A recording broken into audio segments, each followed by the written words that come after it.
அஸ்ஸலாமு அலைக்கும் all welcome to my channel ஐன் ஒரிஜினேஷன். இன்றைக்கி நம்ம என்ன பார்க்க போகிறோம் அப்படின்னா சிக்கன் கட்லெட் வந்து எப்படி செய்கிறது அப்படின்னு பார்க்க போகிறோம். இது வரைக்கும் நம்ம சேனலை சப்ஸ்கிரைப் பண்ணாமல் பார்த்துக்கிட்டு இருக்கீங்க அப்படின்னா மறக்காமல் சப்ஸ்கிரைப் பட்டனையும் தட்டி விட்டுட்டு அந்த பெல் ஐக்கானையும் கிளிக் பண்ணிங்க அப்படின்னா நான் போடுற வீடியோஸ் எல்லாமே உங்களுக்கு நோட்டிஃபிகேஷனாக வரும். வீடியோ ஸ்கிப் பண்ணாமல் லாஸ்ட் வரைக்கும் பார்த்துட்டு எப்படி இருக்குன்னு கண்டிப்பாக கமெண்ட்டில் சொல்லுங்கள். ஃப்ரீ டைமில் கண்டிப்பாக அந்த ரெசிபியை ட்ரை பண்ணிப்பாங்க. இப்போ வாங்க வீடியோக்குள்ளே போகலாம். எடுத்து பொடி பொடியாக நறுக்கிக்கோங்க. நான் நறுக்க ஆரம்பித்ததுமே எங்கள் வீட்டு பிரின்சஸ் வந்து என்னை விட்டுட்டு என்ன பண்ணிக்கிட்டு இருக்க அப்படின்னு சொல்லிட்டு ட்ரைபேட்லாம் நகட்டி ஃபோனெல்லாம் உடைக்க ஆரம்பிச்சிட்டாங்க. அவங்கள சமாதானப்படுத்தி ஹேண்ட் ஓவர் பண்ணிவிட்டு வெட்டுறதுக்கு டைம் இல்லாமல் கேரட்லாம் வந்து துருவி எடுத்துக்கிட்டேன். இப்போ எண்ணெய் காஞ்சதுக்கப்புறமா பீன்ஸு கேரட்டு எல்லாத்தையும் போட்டு நல்லா வதக்கிக்கோங்க. அந்த வதங்கினதுக்கப்புறமா ஒரு மேகி ஸ்டோன் நான் வந்து போட்டிருக்கேன். உங்களுக்கு அந்த ஃப்ளேவர் பிடிக்கும் அப்படின்னா போடுங்க, இல்லைன்னா வேணாம். ஆனால் மேகி ஸ்டோன் போட்டோம் அப்படின்னா உப்பு கம்மியாக போட்டுக்கோங்க. அதில் கொஞ்சம் உப்பு இருக்கும், அதனால் உப்பு வந்து பார்த்து போட்டுக்கோங்க. நெக்ஸ்ட் வந்து கொஞ்சமாக பிரியாணி மசாலா போட்டு அதையும் நல்லா வதங்க விட்டுக்கோங்க. சிக்கனை வந்து நம்ம பொரிக்கிறதுக்கு எடுப்போம் இல்லையா, இஞ்சி பூண்டு மிளகாத்தூள் கொஞ்சமாக மிளகுத்தூள் எல்லாமே போட்டு மேரினேட் பண்ணி வச்சுருங்க. ஒரு 2 ஹார்ஸ் அதை ஃப்ரிட்ஜில் வச்சுட்டு அதை அரைச்சி எடுத்துக்கோங்க. அப்போ தான் வந்து உங்களுக்கு சாஃப்டாக இருக்கும், டேஸ்ட்டும் நல்லாயிருக்கும். அதை மிக்சியில் போட்டு அரைச்சி எடுத்து அதையும் இதோட போட்டு நல்லா வதக்கி எடுத்துக்கோங்க. இப்போ அது நல்லா வெந்ததுக்கப்புறமா ஸ்டவ் ஆஃப் பண்ணிவிட்டு அதை இறக்கி கொஞ்சம் நேரம் ஆற வச்சுருங்க. அது ஆறுறதுக்குள்ளார இன்னொரு குக்கரில் உருளைக்கிழங்கு வந்து நம்ம வேக வச்சு எடுத்துக்கலாம். ஸ்டவ் ஆன் பண்ணிவிட்டு குக்கர் வச்சு அதில் உருளைக்கிழங்கு போட்டுட்டு கொஞ்சமாக உப்பு போட்டு அதை நல்லா வேக வச்சு எடுத்துக்கலாம். கொஞ்சம் நேரம் ஹை ஃப்ளேமில் வச்சு வேக விட்டுட்டு அப்புறமா சிம்மில் போட்டு நல்லா வேக வச்சு எடுத்துக்கோங்க. இப்போ உருளைக்கிழங்கு வந்து வெந்துருச்சு.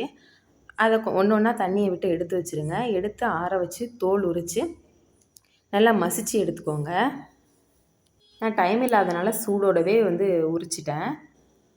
இப்போ இந்த ஆறின மசாலாவோட அந்த கோழி இருக்கும் இல்லையா, அதெல்லாம் நல்லா உதுத்து விட்டுட்டு இதில் அந்த உருளைக்கிழங்கையும் போட்டு நல்லா மசிச்சு விட்டுக்கோங்க.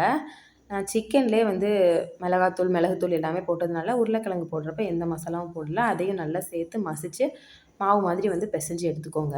இதில் வந்து கேரட் பீன்ஸ் 2 வெஜிடபிள்ஸ் மட்டும்தான் போட்டேன். அப்புறம் உருளைக்கிழங்கு வந்து மசிச்சு போட்டோம். உங்களுக்கு வந்து வேறு ஏதாவது வெஜிடபிள்ஸ் ஆட் பண்ணணும் அப்படின்னா அதையும் வந்து நல்லா வதக்கி எடுத்துகிட்டு அதுக்கப்புறம் உருளைக்கிழங்கோட போட்டு நீங்கள் மசிச்சு எடுத்துக்கோங்க. இப்போ நம்ம ரெடி பண்ணி வச்சுருக்க அந்த கீமா ஃபுல்லாகவே நல்லா பிசைஞ்சு எடுத்ததுக்கப்புறமா உங்களுக்கு என்ன ஷேப் வேணுமோ அது மாதிரி போட்டு எடுத்துக்கோங்க.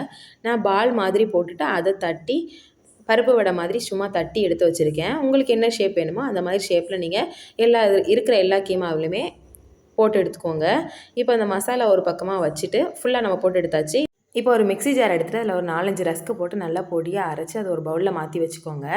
உங்களுக்கு ப்ரெட் வேணும்னா ப்ரெட்டும் யூஸ் பண்ணிக்கலாம். பட் ரஸ்க் யூஸ் பண்ணிங்க அப்படின்னா டேஸ்ட்டும் கிறிஸ்பினஸும் சூப்பராக இருக்கும். கண்டிப்பாக ட்ரை பண்ணி பாருங்கள். நெக்ஸ்ட் ஒரு பவுலில் 2 முட்டையை ஊற்றி அடித்து எடுத்துக்கோங்க. நான் ஃபஸ்ட்டு 1 தான் ஊற்றி எடுத்திருக்கேன். அது முடிஞ்சதுக்கப்புறமா நான் நெக்ஸ்ட் வந்து மறுபடியும் 1 எடுத்துப்பேன். ஏன்னா நாங்கள் கை போட்டு பண்ணுறோம் அப்படின்னால பேலன்ஸ் இருந்தால் வேஸ்ட் ஆகிடும்.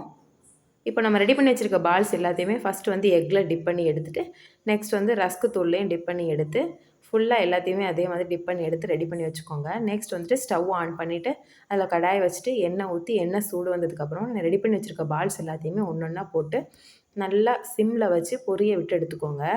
லோ ஃப்ளேமில் இருந்துச்சு அப்படின்னா உள்ளார நல்லா வேகும். இப்போ நம்ம ரெடி பண்ணி வச்சுருக்க பால்ஸ் எல்லாத்தையுமே ஒன்றா போட்டு பொரிச்சு எடுத்துட்டோம் அப்படின்னா டேஸ்டி அண்ட் கிறிஸ்பியான கட்லெட் வந்து ரெடி ஆகிடும். சிக்கன் வந்து மேரினேட் பண்ணி நம்ம நல்லா ஊற வச்சுட்டு ஒரு 2 ஹார்ஸ்னாலும் ஃப்ரிட்ஜில் ஊற வச்சுருங்க. ஊற வச்சுட்டு நம்ம அதில் போட்டால் அரைச்சிட்டு அதுக்கப்புறம் வதக்குறோம் அப்படிங்கிறனால டேஸ்ட்டும் ஃப்ளேவரும் சூப்பராக இருக்கும். கண்டிப்பாக இதே மாதிரி உங்கள் வீட்டில் ஃப்ரீ டைம் இருக்கும்போது ட்ரை பண்ணி பாருங்கள். ட்ரை பண்ணி பார்த்துட்டு எப்படி இருந்துச்சுன்னு கமெண்ட் செக்ஷனில் சொல்லுங்கள். கட்லெட்டோட டொமேட்டோ சாஸ் வச்சு சாப்பிட்றதுக்கு நல்லாயிருக்கும்னு சொல்லுவாங்க. பட் எனக்கு டொமேட்டோ சாஸோட ஃப்ளேவரே பிடிக்காது. அப்படிங்கிறனால நாங்களாம் டீ குடிச்சிட்டே தான் சாப்பிட்டோம். டேஸ்ட் நிஜமாவே ரொம்ப சூப்பராக இருந்துச்சு. இதே மாதிரி ஃப்ரீ டைம் இருக்கும்போது உங்கள் வீட்லேயும் ட்ரை பண்ணி பாருங்கள். இந்த வீடியோ உங்களுக்கு பிடிச்சிருந்தா லைக் பண்ணுங்கள். இது வரைக்கும் நம்ம சேனலை சப்ஸ்கிரைப் பண்ணாதவங்க மறக்காம சப்ஸ்கிரைப் பண்ணி தட்டி விட்டுருங்க. தேங்க்ஸ் ஃபார் வாட்சிங். நெக்ஸ்ட் வீடியோவில் பார்க்கலாம்.